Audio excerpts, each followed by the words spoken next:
Middle east आज रात तनाव में है और अब रूस ने संयुक्त राज्य अमेरिका को सीधी चेतावनी जारी की है। सऊदी अरब के अल अरबिया के साथ 18 फरवरी के एक साक्षात्कार में रूसी विदेश मंत्री सर्गेई लावरोव ने एक सीधा संदेश दिया। ईरान पर कोई भी नया अमेरिकी सैन्य हमला वो लाएगा जिसे उन्होंने गंभीर परिणाम कहा और न केवल राजनीतिक गिरावट। लावरोव ने संभावित परमाणु घटना के जोखिम की चेतावनी दी यदि अमेरिकी सेना उन ईरानी परमाणु सुविधाओं पर हमला करती है जो वर्तमान में अंतर्राष्ट्रीय परमाणु ऊर्जा एजेंसी द्वारा निगरानी में है।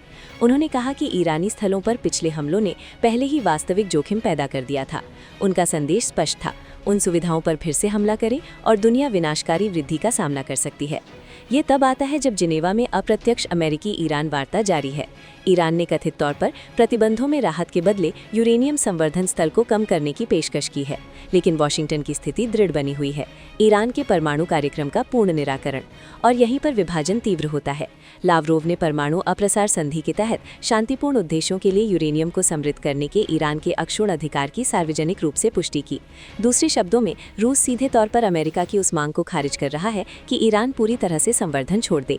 उन्होंने अमेरिकी धमकियों को बिल्कुल अस्वीकार्य बताया और वॉशिंगटन पर आग से खेलने का आरोप लगाया। ये नियमित कूटनीति नहीं है, ये रणनीतिक पलटवार है। और ये सिर्फ बयानबाजी नहीं है। 18 और 19 फरवरी को कोरवेट स्टोइकी सहित रूसी युद्धपोत संयुक्त नौसेना अभ्यास के लिए ईरान के बंदर अब्बास बंदरगाह पर खड़े हुए।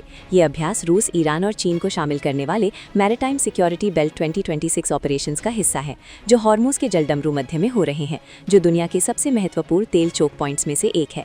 साथ ही अमेरिका ने इस क्षेत्र में नौसेना की उपस्थिति बढ़ा दी है, जिसमें यूएसएस अब्राहम लिंकन जैसी तैनाती शामिल है। तो हम जो देख रहे हैं वो समानांतर सैन्य स्थिति है। रूस ने लंबे समय से ईरान का समर्थन किया है, S-300 वायु रक्षा प्रणाली की आपूर्ति से लेकर बुशहर परमाणु रिएक्टर विकसित करने में मदद करने तक। अब मॉस्को राजनीतिक कवर और रणनीतिक समन्वय की पेशकश कर रहा है। लावरोव अनिवार्य रूप से कह रहे हैं, यदि अमेरिका ईरान पर हमला करता है तो ये एक सीमित घटना नहीं होगी। ये खाड़ी में अमेरिकी ठिकानों के खिलाफ इजरायल के खिलाफ क्षेत्रीय जवाबी कार्रवाई को ट्रिगर कर सकता है या हॉर्मुज के माध्यम से तेल के प्रवाह को बाधित कर सकता है।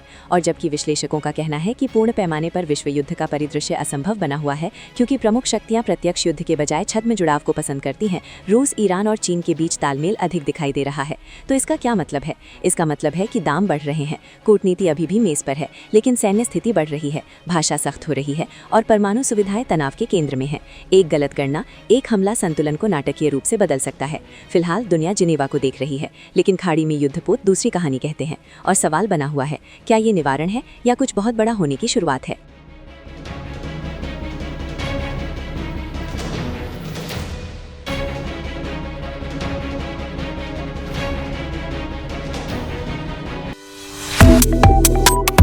Subscribe to One India and never miss an update. Download the One India app now.